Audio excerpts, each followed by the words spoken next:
Bismillahirrahmanirrahim. Assalamualaikum warahmatullahi wabarakatuh. Alhamdulillah, segala puji hanya milik Allah. Salawat dan salam senantiasa kita junjungkan kepada Rasulullah Sallallahu Alaihi Wasallam. Perkenalkan, nama saya Jasri, SE/SY ME, dosen pada program studi Hukum Ekonomi Syariah Fakultas Agama Islam Universitas Muhammadiyah Makassar. Pada kesempatan kali ini, izinkan saya menyampaikan pernyataan diri dosen dalam unjuk kerja Tridharma Perguruan Tinggi atau PDD UKTPT dalam rangka kegiatan sertifikasi dosen tahun 2025. Sebagai salah satu dosen pada Perguruan Tinggi Muhammadiyah, kami dituntut untuk melaksanakan Ceturdharma Perguruan Tinggi yang meliputi pendidikan, penelitian, pengabdian kepada masyarakat, dan pelaksanaan al-Islam kemuhammadiyahan. Untuk kesempatan kali ini, saya akan menyampaikan salah satu Ceturdharma Perguruan Tinggi, yaitu dalam bidang pendidikan bagian pengajaran. Secara garis besar, hal-hal yang akan saya sampaikan pada kesempatan kali ini, yang pertama deskripsi mata kuliah, yang kedua sistem pembelajaran, yang ketiga pendekatan pembelajaran, yang keempat metode pembelajaran, yang kelima capaian pembelajaran lulusan, yang keenam capaian pembelajaran mata kuliah atau CPMK, yang ketujuh materi pembelajaran, yang kedelapan media pembelajaran, yang kesembilan kriteria penilaian, yang kesepuluh penugasan, dan yang terakhir adalah rekaman video pembelajaran. Mata kuliah yang akan saya ajarkan pada kesempatan kali ini yaitu mata kuliah Pengantar Ekonomi Islam dengan bobot 2 SKS yang diajarkan pada semester 2 dengan kode CW6227 yang merupakan mata kuliah wajib pada program studi Hukum Ekonomi Syariah. Mata kuliah ini membahas berbagai dasar-dasar dalam sistem ekonomi Islam yang meliputi konsep, karakteristik, prinsip-prinsip, serta landasan filosofis dan normatif dalam sistem ekonomi Islam.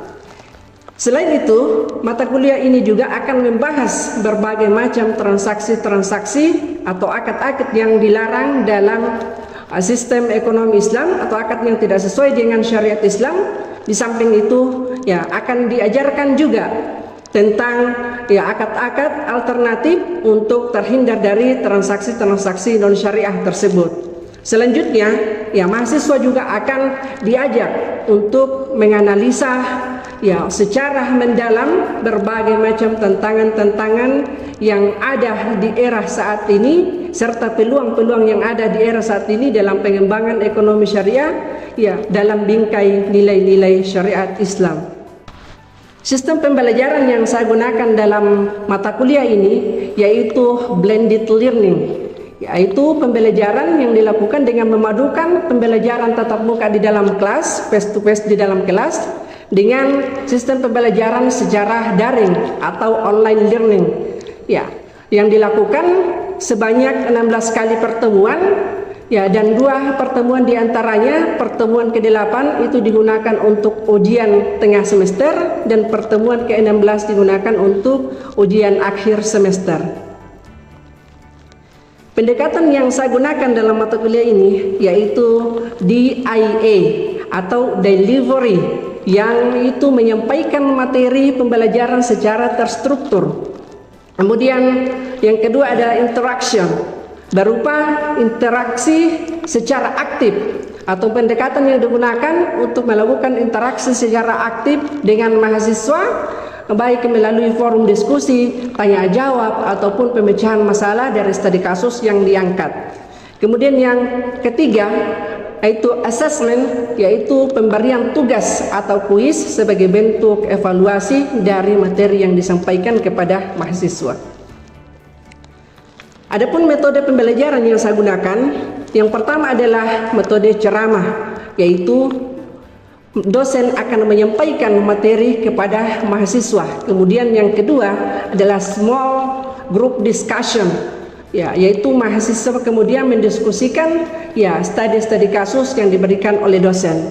Kemudian yang keempat adalah pemberian tugas mandiri, dan yang terakhir yaitu discovery learning, yaitu pemberian materi awal kepada mahasiswa sebagai awal dari pembelajaran yang dilakukan.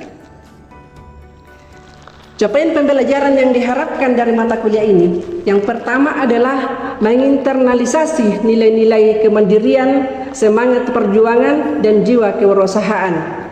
Yang kedua adalah menguasai ekonomi syariah, baik perbankan maupun non-perbankan. Yang ketiga adalah mampu berkolaborasi dengan tim, menunjukkan kemampuan kreatif, inovatif, serta pemecahan masalah dalam pengembangan keilmuan dan pelaksanaan tugas di dunia kerja. Kemudian yang keempat adalah mampu membuat dan menganalisa akad-akad di lembaga keuangan syariah ataupun perjanjian-perjanjian dalam dunia bisnis ataupun wirausaha. Kemudian yang kelima atau yang terakhir adalah mahasiswa mampu membangun bisnis yang sesuai dengan prinsip-prinsip syariah Islam. Capaian pembelajaran mata kuliah yang diharapkan yaitu yang pertama, mahasiswa mampu menjelaskan konsep-konsep dasar, karakteristik, dan prinsip-prinsip ekonomi Islam serta mampu membedakannya dengan berbagai sistem-sistem yang lainnya, sistem-sistem ekonomi yang lainnya. Kemudian yang kedua adalah mahasiswa mampu mengidentifikasi landasan filosofis, normatif, dan berbagai pilar-pilar dalam sistem ekonomi Islam. Yang ketiga adalah mahasiswa mampu menganalisa pasar, harga, dan transaksi yang bertentangan dengan prinsip-prinsip syariah. Kemudian yang keempat, mahasiswa mampu menjelaskan peran zakat, infak, wakaf, dan sedekah serta lembaga-lembaga keuangan syariah dalam sistem ekonomi Islam. Kemudian yang kelima atau yang terakhir yaitu mahasiswa mampu merefleksikan tantangan dan peluang ekonomi Islam di era digital serta mampu mengusulkan berbagai macam solusi-solusi yang berbasis nilai-nilai Islam. Materi pembelajaran yang akan disampaikan dalam mata kuliah ini, yang pertama adalah konsep dasar ekonomi Islam, yang kedua landasan filosofis dan normatif dalam sistem ekonomi Islam, yang ketiga nilai-nilai dasar dalam sistem ekonomi Islam, keempat prinsip-prinsip dasar dalam sistem ekonomi Islam, yang kelima tujuan utama sistem ekonomi Islam, yang keenam perbedaan ekonomi Islam dengan ekonomi konvensional, yang ketujuh pasar dan mekanisme harga dalam Islam, yang kedelapan riba, gharar, dan maisir, yang kesembilan yaitu cara Islam dalam menghindari transaksi-transaksi yang diharamkan dalam Islam. Kemudian yang kesepuluh adalah zakat, infak, wakaf, dan sedekah. Kemudian yang ke-11 adalah lembaga keuangan syariah, yang ke-12 perdagangan dan bisnis dalam Islam, yang ke-13 atau yang terakhir adalah tantangan ekonomi Islam di era digital. Media pembelajaran yang akan saya gunakan dalam mata kuliah ini terdapat 5. Yang pertama, dokumen pembelajaran berupa pemberian materi kepada mahasiswa sebagai gambaran awal dari mata kuliah yang akan disampaikan. Kemudian yang kedua adalah slide presentase. Kemudian yang ketiga adalah instrumen tugas dan kuis. Yang keempat adalah Google Meet atau Zoom untuk perkuliahan yang dilaksanakan secara daring. Kemudian yang kelima adalah WhatsApp group untuk memudahkan berkomunikasi dengan mahasiswa. Kriteria penilaian yang saya gunakan dalam mata kuliah ini terdapat 4 aspek. Yang pertama, absensi dengan proporsi 10%, activity completion dengan proporsi 5%, formative assessment yang terdiri dari kuis dan tugas. Untuk kuis sebesar 5%, tugas 10%. Summative assessment yang terdiri dari tugas proyek sebesar 10%, ujian tengah semester sebesar 30%, dan ujian akhir semester sebesar 30%. Rujukan utama yang saya gunakan dalam mata kuliah ini, yang pertama adalah buku yang ditulis oleh Departemen Ekonomi dan Keuangan Syariah Bank Indonesia dengan judul Pengantar Ekonomi Islam edisi pertama. Kemudian yang kedua yaitu buku yang ditulis oleh Husain Askari dan kawan-kawan dengan judul Introduction to Islamic Economic Theory and Application. Kemudian yang ketiga, rujukan utama yang saya gunakan dalam mata kuliah ini yaitu buku yang ditulis oleh Dr. Madani dengan judul Hukum Ekonomi Syariah di Indonesia. Itulah tadi deskripsi mata kuliah yang saya sempat sampaikan. Ya, terima kasih atas perhatiannya. Assalamualaikum warahmatullahi wabarakatuh. Dan berikut ini merupakan proses pembelajaran yang saya lakukan pada mata kuliah Pengantar Ekonomi Islam. Selamat menyaksikan.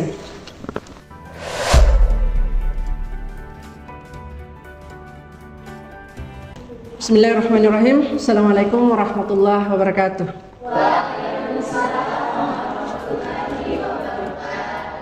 Ya, bagaimana kabarnya semua?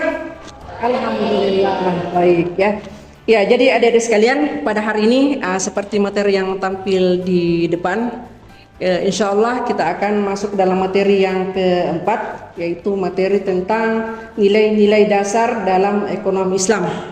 Ya, namun sebelum itu, ya sebagaimana di kontrak perkuliahan kita di pertemuan pertama, bahwa sebelum dimulai materi, kita akan presensi terlebih dahulu, ya supaya kita bisa mendeteksi siapa teman-temannya yang hadir tepat waktu, siapa yang ya kemudian terlambat. Dan bagi yang terlambat, ya tentu ada konsekuensinya ya, seperti yang sudah kita sepakati di kontrak perkuliahan di pertemuan pertama lalu.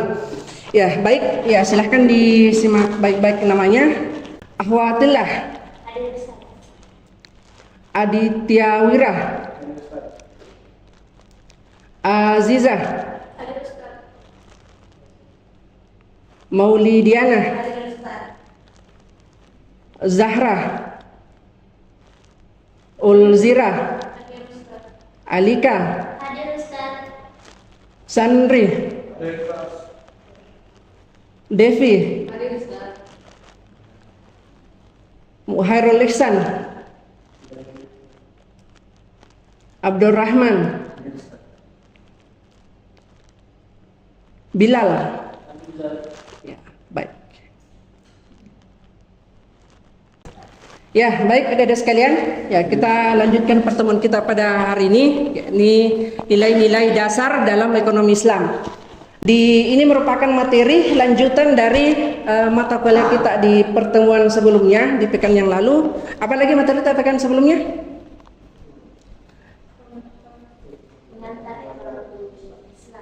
Landasan filosofis dan normatif dalam sistem ekonomi Islam. Ya, itu yang kita bahas pada pertemuan sebelumnya.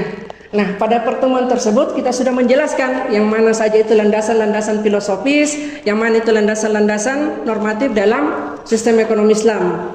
Nah, kalau misalnya saya mau kita mereview kembali dulu ya pertemuan kita di pertemuan yang lalu, ya dalam pembahasan ya landasan filosofis dan normatif dalam sistem ekonomi Islam. Ya, untuk landasan normatifnya, ya siapa yang masih ingat apa saja landasan-landasan normatif dalam sistem ekonomi Islam?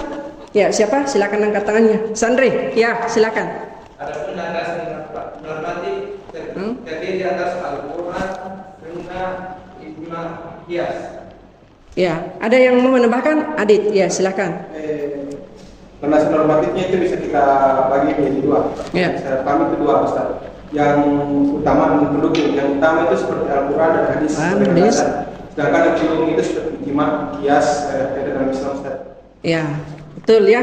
Ya, jadi sebenarnya semuanya betul. Hanya saja ya ada yang menyampaikan lebih lengkap, yang kemudian mengklasifikasikan sebagaimana materinya pekan lalu, ya bahwa terdiri atas setidaknya dua sumber. Ya, kalau mau diklasifikasikan ada namanya sumber utama, ada yang kemudian sumber pendukung. Ya, yang pertama sumber utamanya adalah ya Al-Quran dan hadis, sementara sumber pendukungnya ya seperti ijma, qiyas, ya ijtihad, ya termasuk juga kaidah-kaidah fikih dalam persoalan muamalah, itu semua adalah ya sumber-sumber normatif pendukung dalam sistem ekonomi Islam.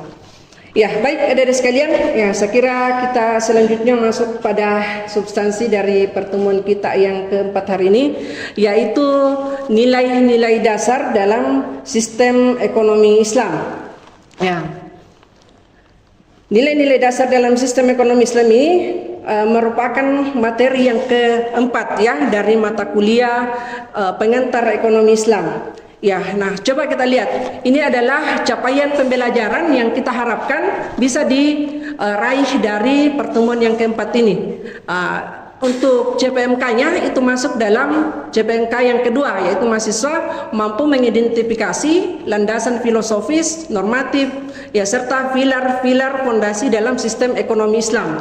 Ya, adapun sub CPMK-nya yaitu mahasiswa mampu menjelaskan nilai-nilai universal ya yang menjadi pilar dalam sistem ekonomi Islam. Ya, kita lihat di atas dari sekalian ya. Ini sudah mulai masuk dalam substansi dari pembahasan kita dalam materi yang keempat ini, yaitu nilai-nilai dasar dalam sistem ekonomi Islam. Ya, kalau kita lihat di atas ini seperti gambar apa ini? Rumah ya. Ya, rumah yang strukturnya lengkap ya, bisa dibilang seperti itu. Ya, ada ini bisa dimaknai sebagai pondasinya, kemudian ada tiangnya, kemudian ada atapnya. Jadi ini adalah sebuah bangunan yang lengkap semua struktur yang harus ada dalam sebuah bangunan. Ya. Yang pertama, yang bagian bawah ini itu disebut sebagai pondasinya. Kalau dalam sistem ekonomi Islam, ini disebut sebagai dasar-dasar ekonomi Islam, dan inilah menjadi substansi materi kita pada hari ini.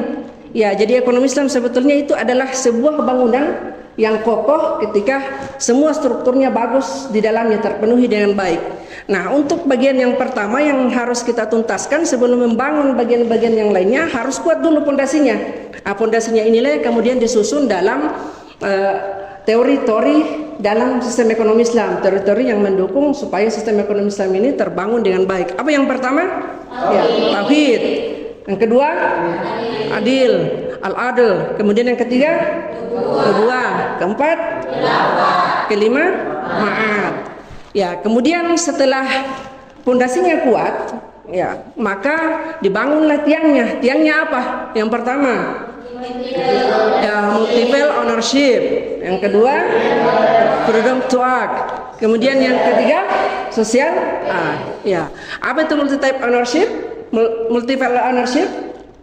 Ya, berarti kepemilikan multi jenis. Ya, berarti dalam sistem ekonomi Islam itu mengakui berbagai macam kepemilikan. Kalau misalnya kita ambil contoh dalam sistem ekonomi yang besar di dunia saat ini, sistem ekonomi kapitalis, sistem ekonomi sosialis, itu bentuk kepemilikan yang diakui ya terbatas. Ya, kalau kapitalis misalnya hanya mengakui kepemilikan individu, memberikan kebebasan kepada individu untuk memiliki apa saja yang dia memiliki. Ya, sosialis kebalikannya, individu tidak boleh memiliki apapun yang ada dalam negara tersebut. Semua harus dimiliki oleh ya negara yang mengatur semuanya. Sementara Islam dia mengakui semuanya, kepemilikan individu diakui sampai batas-batas tertentu. Ya, kemudian kepemilikan pemerintah juga diakui. Kemudian freedom to act.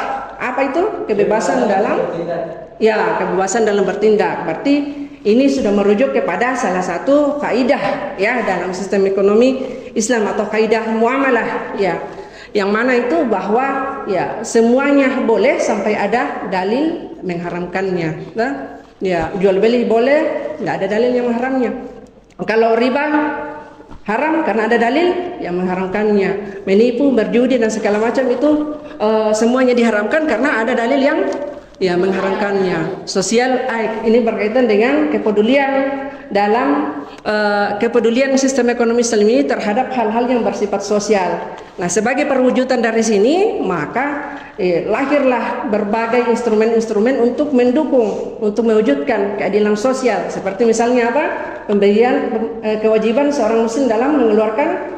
Kemudian yang terakhir di atas itu adalah akhlak. Akhlak ini adalah atapnya atau perilaku seorang muslim ya dalam kegiatan ekonomi, baik itu bisnis, berusaha, kita harus tunjukkan akhlakul karimah, akhlak-akhlak yang baik. Mana itu contoh-contoh akhlak yang baik dalam ya jujur, apalagi adil, apalagi amanah, ya semua yang hal-hal yang harus ada dalam sebuah sistem ekonomi Islam, dalam sebuah bisnis itu semua masuk dalam kategori-kategori perilaku akhlakul karimah yang harus diwujudkan dalam bisnis yang dijalankan. Yang pertama aspek tauhid, ya aspek tauhid. Aspek tauhid ini menjadi aspek yang sangat penting ya dalam sistem ekonomi Islam. Ya, kenapa dia bisa menjadi hal yang sangat penting? Karena ini menjadi pokok ya, pokok bagi seorang untuk bisa masuk dalam tahapan-tahapan berikutnya ketika merumuskan teori-teori atau membangun sebuah sistem dalam koridor sistem ekonomi Islam. Ya, coba lihat apa definisi tauhid? Ya. Ya, meyakini ya, dengan sepenuh hati bahwa Allah adalah Tuhan yang Esa, pencipta, pemilik dan penguasa mutlak atas segala yang ada di alam semesta ini. Ya, berarti maknanya dari sekalian kita mau bawa dalam aspek perekonomian, ya maka aspek tauhid ini bukan saja pada persoalan-persoalan teologis, ya ibadah dalam hati, ya keyakinan dalam hati. Ya, tetapi bisa masuk sebagai cover kita dalam mengerjakan aktivitas-aktivitas ekonomi, benteng kita dalam melaksanakan aktivitas-aktivitas ekonomi. Ya, seperti misalnya karena kita tahu bahwa ada yang mengawasi kita ketika melakukan suatu aktivitas, maka kita tidak akan semerta-merta melakukan aktivitas itu ketika bertentangan dengan syariat Islam.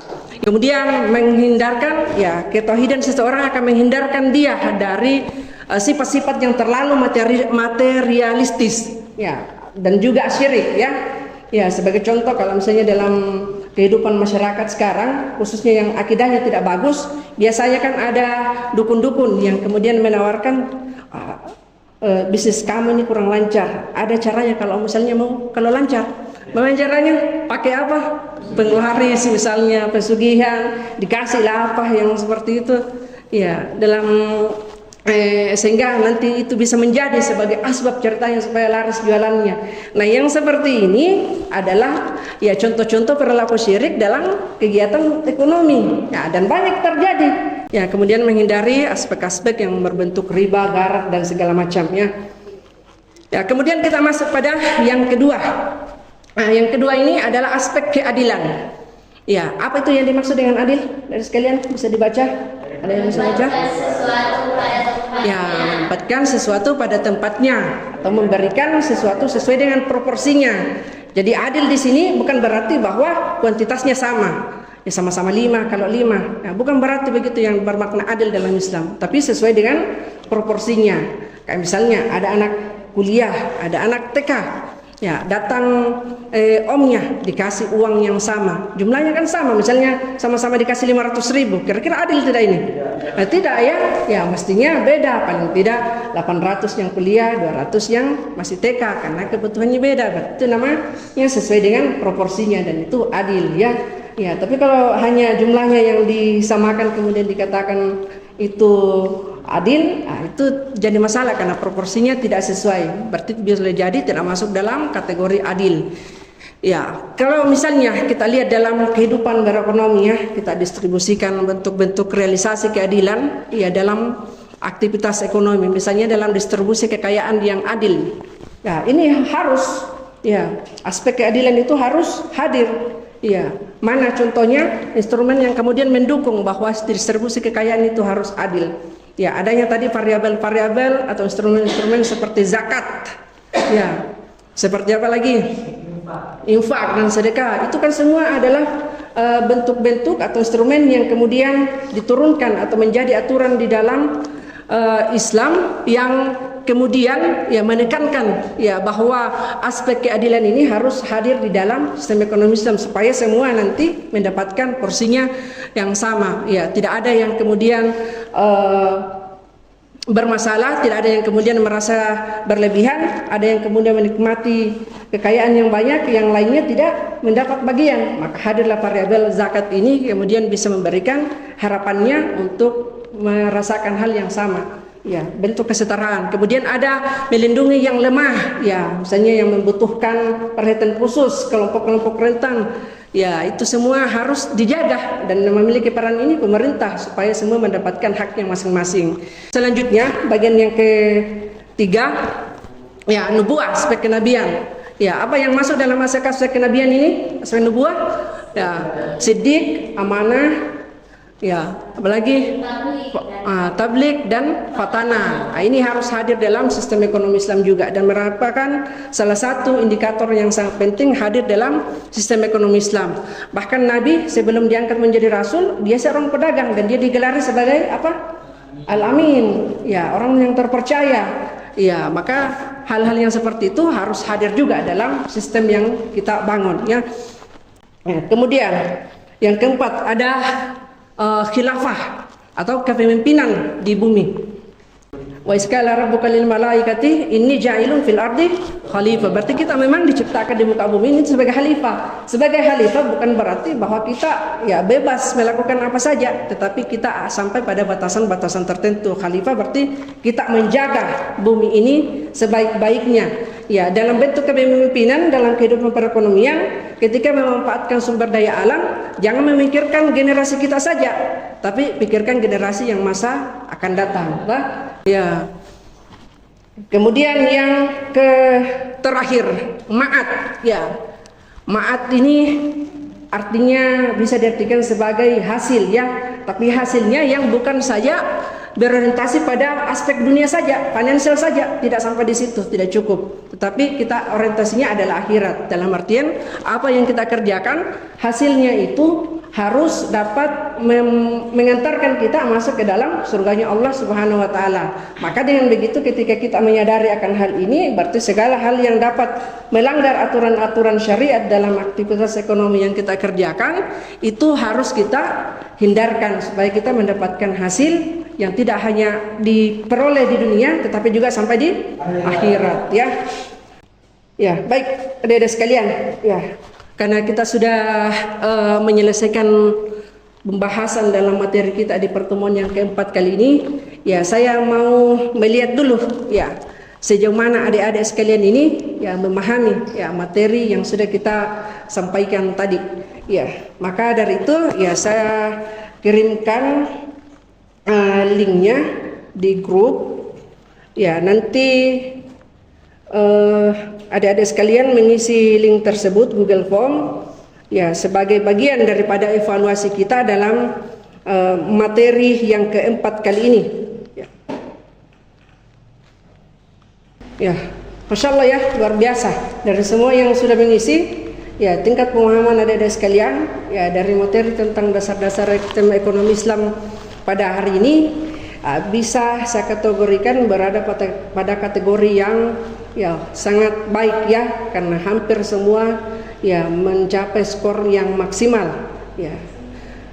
Ada yang 100, ada yang 80 ya, rata-rata 100 dan 80 ya. Jadi luar biasa. Ya, aplaus untuk semuanya. Ya, baik adik-adik sekalian, ya sebagai tugas tambahan ya dari saya, adik-adik sekalian terakhir ya tugasnya ya sekaligus tugas ya. Kalian mencari setidaknya 3 jurnal atau literatur berkaitan dengan prinsip-prinsip dasar sistem ekonomi Islam. Kemudian kalian menganalisis, ya kalian kemudian akan saya tanya secara random apa hasil analisisnya terhadap ya literatur tersebut. Ya, baik adik-adik sekalian, ya jadi belajar adik-adik sekaliannya bukan saja ya sekedar untuk pemenuhan nilai, tetapi lebih daripada itu tentang bagaimana kita meningkatkan kualitas diri kita supaya nanti bisa lebih bermanfaat kepada orang lain ya. Tidak cukup dengan kita hanya mencari manfaat untuk diri kita sendiri, seperti misalnya kita hanya belajar untuk mencari nilai, tetapi kita belajar untuk dapat lebih banyak bermanfaat kepada orang lain dari ilmu yang kita dapatkan. Ya, saya kira seperti itu dari sekalian untuk pertemuan hari ini. Kita akhiri dengan ucapan ya hamdalah, alhamdulillahirabbil alamin, lillahi bisabilillah, fastabiqul khairat. Assalamualaikum warahmatullahi wabarakatuh. Waalaikumsalam.